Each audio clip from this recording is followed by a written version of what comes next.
हूं कमर चीमा। और दोस्तों, आज दो बड़े इंपॉर्टेंट टॉपिक हैं जो कि एक नेशनल सिक्योरिटी के हवाले से है और एक पाकिस्तान की फॉरेन पॉलिसी के हवाले से है।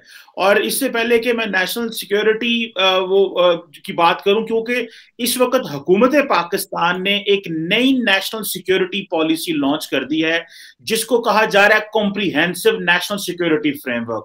अब जो इसमें जो है वो बाकी नेशनल सिक्योरिटी के साथ साथ इकोनॉमी की बात की जा रही है कि इकोनॉमी भी नेशनल सिक्योरिटी में आती है और लोगों की फलाह बहबूद भी। आज जो बात करनी है वो ये है कि हुकूमत मिनी बजट भी लेके आ रही है और जो मुल्की सूरत हाल है, जो कर्जे हैं वो पिछले 5 महीनों में $6 अरब के तकरीब $5 अरब के करीब इन्होंने हुकूमत ने ले लिए हैं। और दूसरा, नरेंद्र मोदी साहब जो हैं वो यूएई जा रहे हैं और 30 साल बाद इतना स्ट्रॉन्ग रिवाइवल इंडिया ने किया है मिडिल ईस्टर्न कंट्रीज में, पर्टिकुलरली यूएई में। इस पे बात करने के लिए रिक्वेस्ट की है साजिद तारड़ साहब से। सर, आपके वक्त का बहुत शुक्रिया। My pleasure, thank you so much sir. Thank you sir. Sir, सबसे पहले ये नई हुकूमत ने नेशनल सिक्योरिटी पॉलिसी अनाउंस की है। वैसे तो ये एनुअली पॉलिसी आनी चाहिए, लेकिन हमारा प्रॉब्लम ये है कि एक पॉलिसी 2013 में आती है और दूसरी 2021 में आती है। बहरहाल चले, इस पर भी कोई नहीं। बात है मिनी बजट की। आईएमएफ ने कहा है मिनी बजट इंट्रोड्यूस कराएं। $1 अरब लेने के लिए हमें ये करना पड़ेगा। ऑपोजिशन कह रही है कि हम प्रोटेस्ट करेंगे। ये पाकिस्तान में क्या सर कभी आईएमएफ का प्रोग्राम बंद हो सकता है? 22 प्रोग्राम लिए हैं। भारत ने अपना आखिरी प्रोग्राम 1991 में लिया था। 30 साल हो गए। हम क्यों इस प्रोग्राम से आईएमएफ के बाहर नहीं आ पा रहे सर? चीमा साहब, मेरे ख्याल में इस वक्त मैंने शायद आपके पहले एक सेगमेंट में भी कहा था कि इस वक्त डॉलर तो चलो ले लेते हैं, डॉलर रोक नहीं पा रहे। असल में जो करप्शन इस वक्त हमारे इमरान खान साहब के मैंडेट का हिस्सा था कि अकाउंटेबिलिटी और रिफॉर्म, तो अकाउंटेबिलिटी तो जीरो। तो उसकी वजह से डॉलर अब जो इस खास कर आजकल के अगर सेगमेंट में आजकल के हालात में अगर देखा जाए तो पीटीआई की तरफ से अपने इनके एक्सपर्ट्स हैं, वो कह चुके हैं कि आईएमएफ में हमने बड़े गलत फैसले किए हैं, बड़ी काफी चीजें लिख कर दे दी हैं। और जिस तरीके से महंगाई का जोर है, वो आईएमएफ को जिस तरीके से सरवर चौधरी साहब ने कहा, और दूसरे जो पीटीआई के अपने इकोनॉमिस्ट थे उन्होंने भी कहा है कि we are going through many crisis. मेरे ख्याल में इस वक्त डॉलर बाहर से लेना is not a solution. Pakistan के अंदर इंफ्रास्ट्रक्चर को तकवीत देनी चाहिए थी। अपनी जो महंगी साइज चीजें हैं इंपोर्ट करना, उसको बंद करना चाहिए था। टैक्स कलेक्शन बेहतर करनी चाहिए थी। लेकिन वो चीजें तब होती हैं जब लोगों का कॉन्फिडेंस हासिल हो। इस वक्त मेरे ख्याल में आपने देखा है जिस तरीके से केपीके में इलेक्शन में लोगों ने इत्मीनान का वोट नहीं करंट एडमिनिस्ट्रेशन को दिया, तो उस हवाले से काफी तहफात हैं, इंस्टेबिलिटी है। और जो नेशनल काउंसिल जिस इजलास के बारे में आपने बात की है, एक तो ये अफसोस की बात है कि इतने अरसे बाद क्यों हुआ है। इसको बार बार होना चाहिए, हर साल होना चाहिए, और लोगों को पता होना चाहिए कि हम कहां खड़े हैं फॉरेन पॉलिसी के हवाले से या दूसरी चेंजेस जो दुनिया में आ रही हैं। पाकिस्तान को भी उसी तरीके से अपनी फॉरेन पॉलिसी और इकोनॉमिक पॉलिसी को टर्न करना चाहिए। लेकिन अफसोस के साथ इस वक्त जो मिनी बजट की आप बात कर रहे हैं, तो इस वक्त बजट जो है एक और धंधा बन चुका है, नॉट ओनली इन पाकिस्तान, पूरी दुनिया के अंदर। उस पर मेरा सपोर्टिंग आर्गूमेंट ये होगा कि जब भी आपका पेट्रोल या बिजली महंगी होती है तो आपका बजट, आपका सारे फाइनेंस जो होते हैं वो शेकअप हो जाते हैं। देखें, जिस तरीके से बिजली महंगी होती है, मैन्युफैक्चरिंग महंगी हो जाती है, पेट्रोल के साथ ट्रांसपोर्टेशन महंगी हो जाती है। तो ये आपके तकरीबन मिनी बजट, तो ये जो आप जिसका जिक्र कर रहे हैं वो तो सिर्फ आईएमएफ को अकोमोडेट करने के लिए किया जा रहा है। लेकिन जब भी ये चीजें चेंज होती हैं तो उस वक्त आपके फाइनेंसेस, आपकी कौमी पॉलिसी जो है वो बिल्कुल वो हिल के रह जाती है। और इसमें सबसे ज्यादा जो बेचारे मार खाते हैं वो तनख्वाह वाला तबका, जिनकी तनख्वाह वैसे की वैसी रहती है, क्योंकि जो दुकानदार और जो कारोबारी लोग हैं वो तो अपनी चीजें महंगी करके फौरन कैचअप कर जाते हैं, लेकिन जिनकी तनख्वाहें नहीं बढ़ती बेचारे वो मार खाते हैं। और इसी वजह से पाकिस्तान के अंदर मैं समझता हूं अगर एज ए सोसाइटी देखा जाए तो लॉ एंड ऑर्डर के हालात खराब हो जाते हैं, चोरियां डाके बढ़ जाते हैं। लेकिन अफसोस के साथ है इस वक्त अगर मैं कहूं तो खान साहब की अपनी कमिटमेंट थी कि मैं आईएमएफ के पास नहीं जाऊंगा, मजीद कर्जे नहीं लूंगा। लेकिन इन्होंने 3-3.5 साल में तो अपने पिछले सारे रैकेट जो है वो इन्होंने बीट कर दिए हैं। पिछले 70 साल में इतने कर्जे नहीं थे जो 3.5 साल में लिए हैं। और खान साहब, अगर आप अपनी अकाउंटेबिलिटी नहीं कर पाए तो ये पैसे लेना जो है बहुत बड़ा रिस्क होगा। आप जिस तरीके से एनआरओ आपने नवाज शरीफ साहब को दिया, आपने जरदारी साहब को एनआरओ दिया, इन हालात में पैसे डॉलर लेना तो फिर इसी तरीके से दोबारा ड्रेन होंगे पैसे। क्योंकि अकाउंटेबिलिटी मेरा ख्याल है आपके बस की बात नहीं है। ये जरी बात है सर, अकाउंटेबिलिटी तो हो नहीं रही। लेकिन सर इस वक्त ये कहा जा रहा है कि इमरान खान साहब जो है उनसे हुकूमत तो चल रही नहीं, लेकिन पाकिस्तान में ऑपोजिशन भी ऑपोजिशन नहीं कर रही। सो लोगों के लिए जो इंपॉर्टेंट चीज होता है कि ऑपोजिशन अपना रोल प्ले करे। लेकिन यहाँ पे आपको पता है कि एक कॉन्सेप्ट होता है डेट सीलिंग, यानी कि हर हुकूमत जो है वो कितना कर्जा ले सकती है, पार्लियामेंट उस पर रोल प्ले करती है। यहाँ पे जो हुकूमत का दिल करता है कैबिनेट में बैठ के कर्जा ले लेते हैं, ऑपोजिशन बोलती नहीं है। तो सर ये सारे हुक्मरान जो है ये एक ही एंगल और एक ही नजरिए से चल रहे हैं। वो जो अकाउंटेबिलिटी का मैकेनिज्म विद इन पार्लियामेंट हुकूमतों को रोकना कि वो अनचेक्ड कर्जे ना ले, इसके ऊपर भी कभी बात नहीं हुई। तो क्या ऑपोजिशन भी अब उसी तरह खामोश रहेगी और हुकूमतों और हुकूमत के साथ मिलकर अवाम को निचोड़ रही है? चीमा साहब, ये करप्शन करने के लिए ग्रैंड अलायंस है। उसमें आप अपोजिशन या हुकूमती पार्टी की आप इसको ज्यादा एक दूसरे से अलग नहीं कर सकते। अगर आप पीटीआई की कैबिनेट देखें तो ये वही कैबिनेट है जो परवेज मुशर्रफ दौर में कैबिनेट थी। ये मांगे तांगे लोग हैं जो पीपल्स पार्टी और नून लीग से आए थे और ये वापस चले जाएंगे। इनकी अपोजिशन भी इनके यार दोस्त हैं, सारे इनके कोलीग हैं। दोबारा आपको मैं यहाँ पे ये बताना चाहूंगा, अगले दिन याज सादिक साहब ने नवाज शरीफ साहब को जाके एक लिस्ट प्रोवाइड की है कि ये लोग पीटीआई के एमएनए वापस आना चाहते हैं और सिर्फ ये अपने टिकटों की गारंटी मांगते हैं। तो कहाँ अपोजिशन, कहाँ हुकूमत, ये सारा एक ग्रैंड अलायंस है करप्शन का।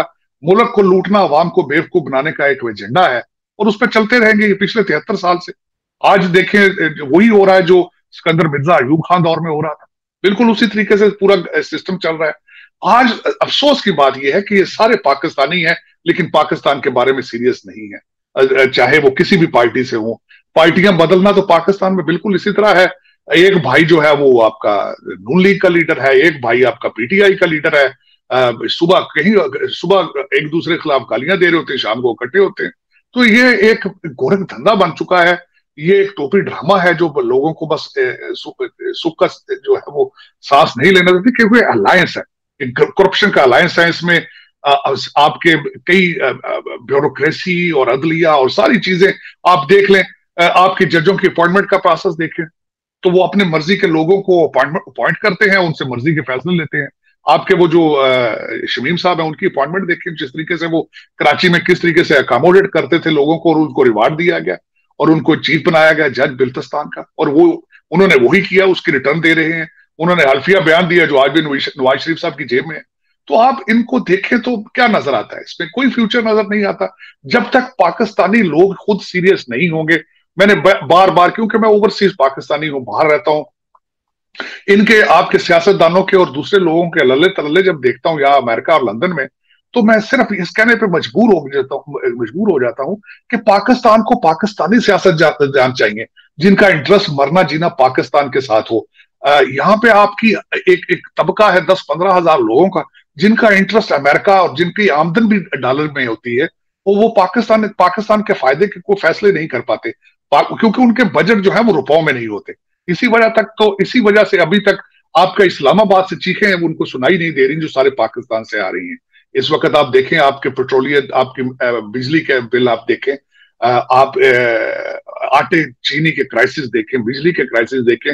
खान साहब ने बड़ी आसानी से फरमा दिया है कि ये सारे माफियाज हैं, लेकिन खान साहब आधे माफियाज आपकी कैबिनेट में मौजूद हैं, लेकिन आप उनको देख के तो मुंह दूसरी तरफ कर लेते हैं। लेकिन कितना अर्सा ये होगा, किसी न किसी को ये बिल्ली के गले में घंटी बांधनी होगी, किसी न किसी को अपने पेट पे पत्थर बांध के दिखाना होगा कि हम पाकिस्तान के साथ हैं और पाकिस्तान के साथ ही जीना मरना है।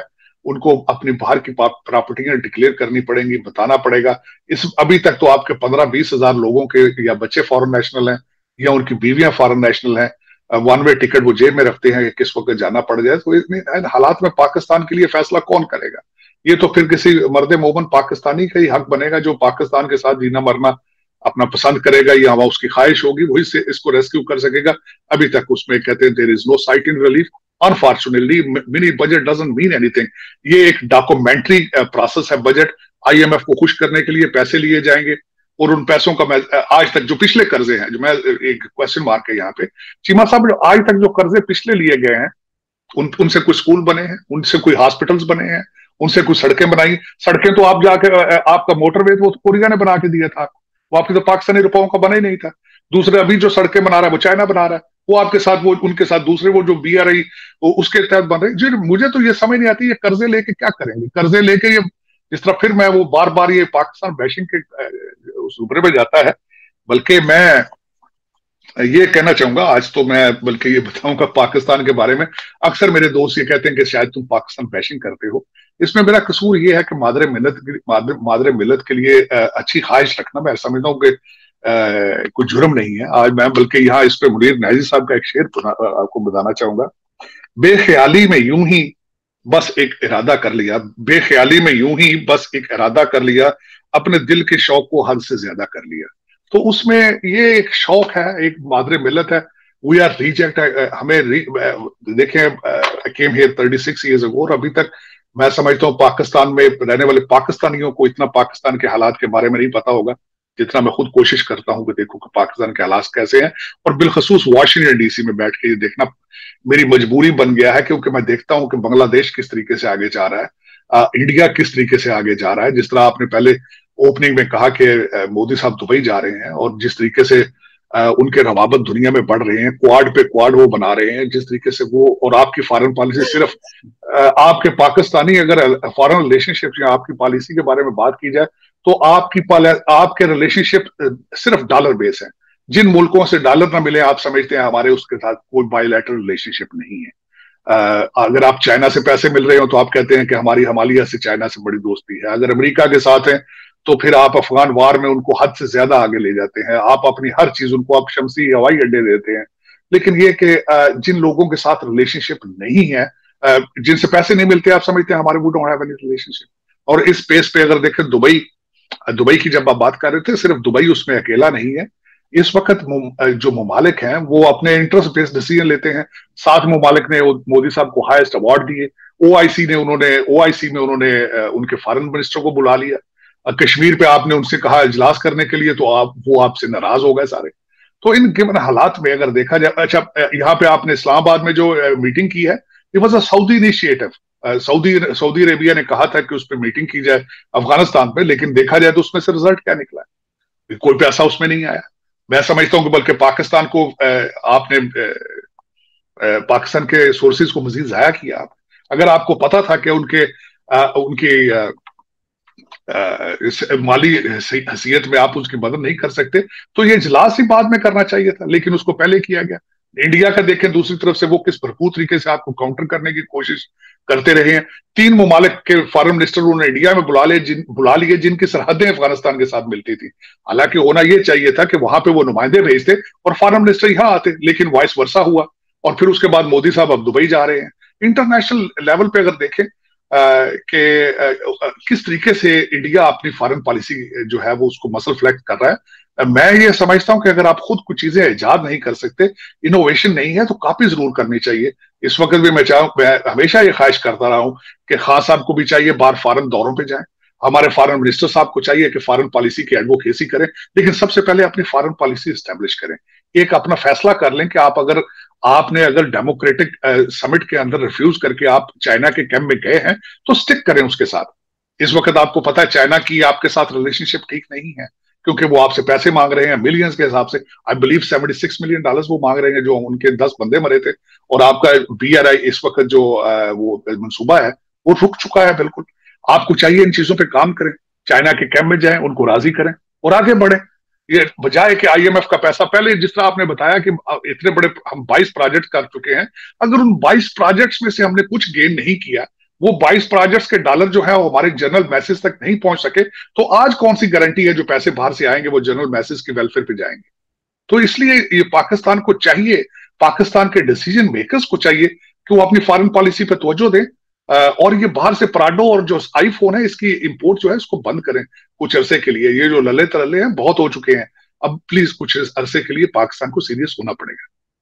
ये बिल्कुल सही कहा, सीरियस होना पड़ेगा। और तारड़ साहब, जिस तरह आप बात कर रहे थे कि Indian prime minister Narendra Modi जा रहे हैं अबू धाबी, और ये उनका पिछले 6 साल में चौथा विजिट है। सो आप इमेजिन कर सकें हर 1.5 साल बाद वो विजिट कर रहे हैं, जबकि तारड़ साहब इससे पहले 30 साल कभी इंडियन प्राइम मिनिस्टर जो है 2015 से पीछे इंडियन प्राइम मिनिस्टर कभी कोई अबू धाबी जाता ही नहीं था। सो फॉर लॉन्ग हमने मुस्लिम वर्ल्ड को हाईजैक करके रखा about India and about Kashmir.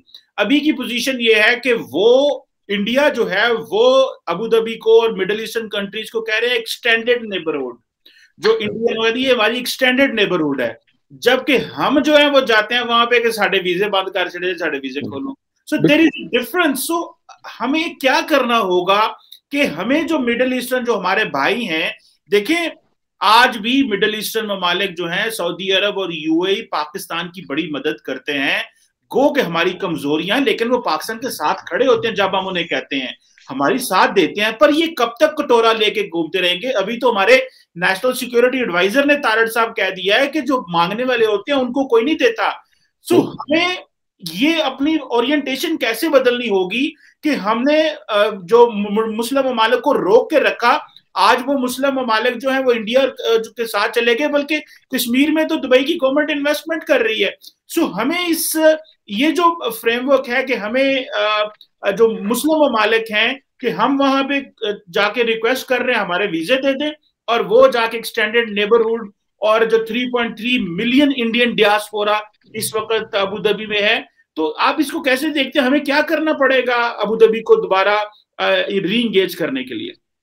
ये सिर्फ अबू धाबी वाली बात नहीं है चीमा साहब, पाकिस्तान को अपनी फॉरेन पॉलिसी को रिविजिट करना पड़ेगा और डॉलर बेस्ड या फाइनेंशियल बेसिस से हटके फॉरेन पॉलिसी बनाना होगी। उसकी वजह यह है, जिस तरह मैंने आपको अर्ज की अभी, कि हमारी टोटल फॉरेन पॉलिसी इस वक्त खैरात पे चल रही है, क्योंकि उसकी वजह ये जो पैसा देता है हम कहते हैं जी हमारे इनके साथ बहुत पुरानी रिलेशनशिप है। सऊदी अरेबिया आपसे पैसे वापस मांग ले तो आप उनके खिलाफ हैं, अगर सऊदी अरेबिया आपको उसमें से पैसे कुछ दे दे तो आप कहते हैं जी हमारे ये फरमा रवा है, ये हरमैन शरीफैन है, हमारे सदियों से हमेशा रेस्क्यू करते रहे हैं। तो ये खुदा रहा इन चीजों से निकलें और अपनी फॉरेन पॉलिसी जो है किसी ऐसे मुल्क में भी जाने की कोशिश करें जहां आप पैसे मांगने ना जाए। तो ये तब आपकी फॉरेन पॉलिसी। मैंने जिस तरह आपको अर्ज की ना कि पाकिस्तान में पाकिस्तानी लीडरशिप होनी चाहिए जिनके इंटरेस्ट पाकिस्तान में मौजूद हों। कब आज तक देखे, मेरा ये क्वेश्चन मार्क होगा, आपकी फॉरेन पॉलिसी किस तरह ठीक होगी? जो भी आपके पुराने, आप सबसे पहले तो आप लंदन, आप पाकिस्तान जो है वो ऑपरेट लंदन से बैठ के हो रहा है। आपके सारे लीडर जाते हैं अपनी हुकूमत करने के बाद वापस अपनी प्रॉपर्टीज बिजनेस वहां मैनेज करते हैं, या लूट के लिए वापस आते हैं फिर चले जाते हैं। ये हर पाकिस्तानी को पता है, आपके खान साहब को भी पता है, जिन्होंने बड़े प्यार के साथ नवाज शरीफ साहब को बाहर भेजा जहाज में बिठा के। तो देखें, ये आप अभी तक तो आप ऑपरेट हो रहे हैं लंदन से। जब आप लंदन से ऑपरेट होना बंद करेंगे तो तब आपको पता चलेगा कि पाकिस्तान के अंदर क्या हो रहा है। अभी तक आपके जितने पुराने आपके रिटायर्ड लोग हैं, जितने पुराने आपके सियासतदान हैं, वो तो सारे बाहर बैठे हैं और ये हर पाकिस्तानी को पता है, कोई नई बात नहीं है। लेकिन इसमें जब तक आपके लोग लोकल बजट नहीं बनाएंगे, अपने बच्चों को लोकल स्कूलों में नहीं पढ़ाएंगे, आप जब तक लोकल हॉस्पिटल्स में आपके जो रूलिंग एलीट है वो लोकल हॉस्पिटल्स में से इलाज नहीं कराएगी, तब तक आपके फैसले जो है वो पाकिस्तान से बाहर ही होते रहेंगे और पाकिस्तान की आवाम पिसती रहेगी। अभी तक तो मैंने आपको शायद पिछले प्रोग्राम में बताया था कि MNA आपके वुज़रा के तो स्टैंडर्ड बहुत हाई है खैर, लेकिन आपके एक MNA साहब जो जिनके सर में दर्द हुई है तो फ्रांस में जाके डॉक्टर से मिलने चले गए। तो ये कोई ढकी छुपी बात नहीं है, कोई नया सीक्रेट नहीं है, ये सारे मीडिया पे है। लेकिन unfortunately this is what Pakistan is facing right now. Pakistani लोगों को, पाकिस्तान की एस्टेब्लिशमेंट को, सारे पूरे पाकिस्तान को ये सोच के फैसला करना पड़ेगा कि हमारी डायरेक्शंस क्या हैं। अब इससे आगे मेरे ख्याल में हालात जो हैं वो आप बहुत खान साहब ने, मैं समझता हूँ, बहुत बड़ी स्पीच में एडमिट किया है कि आपकी फॉरेन पॉलिसी इस वक्त खतरे में है आपके इकोनॉमिक क्राइसिस की वजह से। तो मैं समझता हूं इससे आगे आप कहां जाएंगे जब आप कौमी सलामती जो है वो खतरे में हो आपके फाइनेंशियल इश्यूज की वजह से। तो इसके बाद अब आपके पास गलती की गुंजाइश तो मौजूद नहीं है। आपको देखना होगा कि आप किस तरीके से फॉरेन रिलेशनशिप आप किस तरह बनाते हैं। फॉरेन रिलेशनशिप में खासकर मैं समझता हूं कि हमारा अब पाकिस्तानी डायस्पोरा को एक कई रोल अदा करना चाहिए, लेकिन जब तक आपके डिप्लोमेटिक मिशंस एनर्जाइज नहीं होंगे, उनमें चेंजेस नहीं आएगी, पाकिस्तानी डायस्पोरा उस वक्त तक इन्वॉल्व नहीं होगा, क्योंकि उनको नजर आता है कि आप खुद पाकिस्तान की पॉलिसीज के बारे में सीरियस नहीं है। तो अगर आप खुद सीरियस नहीं है तो डायस्पोरा क्यों करेगा आपके साथ? लेकिन diaspora can play a major role. अब अमेरिका की मिसाल देखें, इंडियन डायस्पोरा एक बहुत बड़ी ताकत है उनकी, और आज से नहीं है, बल्कि मुझे एक दफा यहाँ पे हमारे एम्बेसडर साहब थे, जिलानी साहब, उन्होंने मुझे कहा कि पाकिस्तान को F-16 इस वजह से नहीं दिए जा रहे क्योंकि इंडियन डायस्पोरा अपने कांग्रेसमैन और सेनेटर्स को लेटर लिखता है, और हम उनसे कितना पीछे, हम अपना डायस्पोरा हमारा कितना एंगेज्ड है अपने कांग्रेसमैन और सेनेटर्स के साथ। So we have to cover this travel. और इस ट्रैवल में हमें चाहिए कि हमारे पाकिस्तानी डिप्लोमेटिक मिशन सीरियस हो, पाकिस्तान के फॉरेन मिनिस्ट्री सीरियस हो, पाकिस्तान की एक फॉरेन पॉलिसी हो जिसपे हम स्टिक कर सकें और उसकी बेसिस पे आगे चल सकें। बिल्कुल सर, एक आखिरी छोटा सा सवाल आपसे करूंगा क्योंकि आपसे इस टॉपिक पे बात नहीं हुई। ये जो सर्बिया में और अर्जेंटीना में जो पाकिस्तान की एम्बेसियों के सोशल मीडिया अकाउंट्स हैक हुए हैं और वहां पे इमरान खान साहब के खिलाफ बातें हुई कि हमारी तनख्वाहें हमें नहीं मिली, ये नहीं मिला, हमारे बच्चे स्कूलों से बाहर, और अर्जेंटीना में व्हाट्सएप वो जो इंस्टाग्राम है उस पर जो आया है कि जी वो JF-17 थंडर के हवाले से, आप क्या समझते हैं कि एम्बेसीज के अंदर कोई फ्रस्ट्रेशन है या ये वाकई एक जिसे आप कह लें कि इसे ये वाकई हैक हुआ हो के अकाउंट्स, या आप समझते हैं कि कुछ ना कुछ डिप्लोमेट्स के अंदर शायद कभी कोई होती भी है फ्रस्ट्रेशन या किसी ने कोई शरारत कर दी हो इस तरह? देखिए चीमा साहब, ये पहली दफा वाकया हुआ। मैं देखें खुद 35-36 साल में अमेरिका में रह रहा हूं, लेकिन आज तक पहले किसी एम्बेसी का कोई अकाउंट हैक नहीं हुआ। आज क्यों हैक हो रहा है, ये एक बिल्कुल कंफ्यूजन है। आज तक मेरे 35-36 साल के बाहर रहते हुए मैंने नहीं सुनी थी ये पहले खबर, आज ये देखा जा रहा है। मेरा जो ख्याल है ये फ्रस्ट्रेशन का इजहार है, क्योंकि फॉरेन जो डिप्लोमेट हैं, जिस तरीके से इस वक्त 22 करोड़ लोग कंफ्यूज हैं, नर्वस हैं कि हमारे साथ क्या होने वाला है। आप देखें इस वक्त हर पाकिस्तानी कंफ्यूज है कि इस जो PTI गवर्नमेंट है ये कितना अरसा निकालेगी, नवाज शरीफ साहब किस तरह के बयान दे रहे हैं, वापस आने की बातें हो रही हैं, उनकी ताहियात नाअहली है उसको चैलेंज किया जा रहा है, डीलें हो रही हैं इस तरह के।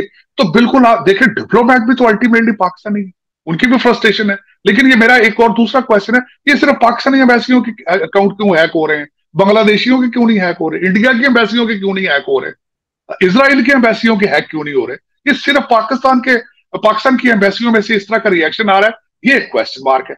ये चाहिए कि फॉरेन मिनिस्ट्री, एक ऑब्लिगेशन बनती है कि इस कंफ्यूजन को क्लियर करें कि एक दिन आप अर्जेंटीना का, और बाकी जो बात उन्होंने की थी जिसमें उन्होंने वो जो आपने F-17 की बात की है पाकिस्तानी हथियारों की, वो जो खबर उन्होंने की वो खबर सच थी, वो या तो उसको भी डिनाई करें, वो तो डील तो बाकी वो जो फ्रस्ट्रेशन या तो झूठी होती, वो थी वो। और Pakistan is facing through the financial crisis, तो इसी हवाले से जो दूसरी एम्बेसी पहले जो आया था कि हमें तनख्वाही नहीं मिली, तो पाकिस्तान के क्राइसिस के बारे में तो खान साहब खुद बता चुके हैं कि हमारी national security is under threat. तो या तो अगर हैक हुए हों तो किसी ने कोई गलत बात की हो, जो बातें हैं वो दोनों सच्ची थी। लेकिन ये चाहिए पाकिस्तानी, ये हमारे फॉरेन ऑफिस का काम है कि इसको क्लैरिफाई करें या अपने डिप्लोमेट्स की ओरिएंटेशन करें कि आपने अगर फ्रस्ट्रेशन का इजहार करना है तो इस तरह इंटरनेशनल फोरम पे पाकिस्तान की जगह हजाई ना कराएं, बदनामी ना कराएं। क्राइसिस तो जो है वो तो फेस करने ही करने हैं। और जिस तरीके से पता है आपकी करंट एडमिनिस्ट्रेशन जो आपकी PTI की गवर्नमेंट है, इनको हर इस वक्त पाकिस्तान में जो भी मसला है, इनको हर मसले के बारे में पता है, हर चीज के बारे में पता है, लेकिन डिनायल के मूड में है। ये बिल्कुल उसको एडमिट नहीं करते। जिस तरीके से PTI हारी है KPK में, उसमें उन्होंने कह दिया है कि जी टिकट जो है वो गलत दिए गए, लेकिन टिकट देखें वो आपकी पार्टी। और दूसरा खान साहब ने कह दिया कि मैं अपना हुकूमत को छोड़ के आगे बलदियाती इलेक्शन खुद लड़ूंगा। आपको चीजों का हल पता है, प्रॉब्लम पता है, लेकिन आप उनको आइडेंटिफाई नहीं करना चाहते, बताना नहीं चाहते, इग्नोर कर रहे हैं। और यही मसला है सबसे बड़ा। खान साहब हर मीटिंग में अपनी कैबिनेट को कह देते हैं बाहर जाके लोगों को बताएं कि पाकिस्तान सस्ता तरीन मुल्क है। ये कैसे हो सकता है? लोग किस तरह एक्सेप्ट करेंगे? रियलिस्टिक होना चाहिए, जाके बाहर कहें कि ये, बल्कि महंगाई बात नहीं है, लोगों को पता कि जो इस वक्त महंगाई है वो इंटरनेशनल फिनोमेना है। लोगों को इशू आपकी मिसमैनेजमेंट है, लोगों को इस वक्त आपकी बैड गवर्नेंस नजर आ रही है, लोगों को इस वक्त आपकी करप्शन नजर आ रही है। उसके बारे में कुछ करें और फैसले लें।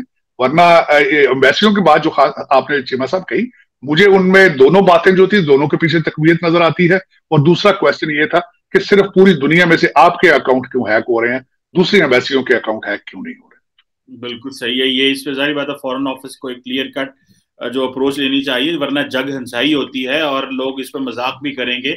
और फिर हमारी जो इकोनॉमिक कंडीशन इस तरह की है कि वो बातें जो है वो सही लगने लग जाती हैं कि शायद वाकई इस तरह हो रहा है, क्योंकि हालात इस तरह के हैं। तो शायद सर्बिया में भी हो रहा है। हालांकि मुझे इतना अंदाजा है कि सरकारी मुलाजम जो होते हैं उनकी तनख्वाहें हुकूमत दे देती है, वेतन से पहले ही दे देती है, 2 दिन पहले। तो ये लेकिन होना और ये करना, इस पर जारी बात है, एक जो है वो इंट्रोस्पेक्शन होनी चाहिए। Thank you very much, Sajid Tarar Saab, for helping us to understand foreign policy or economic issues. Thank you, sir. Thank you so much. Pakistan Zindabad. Thank you. Thank you.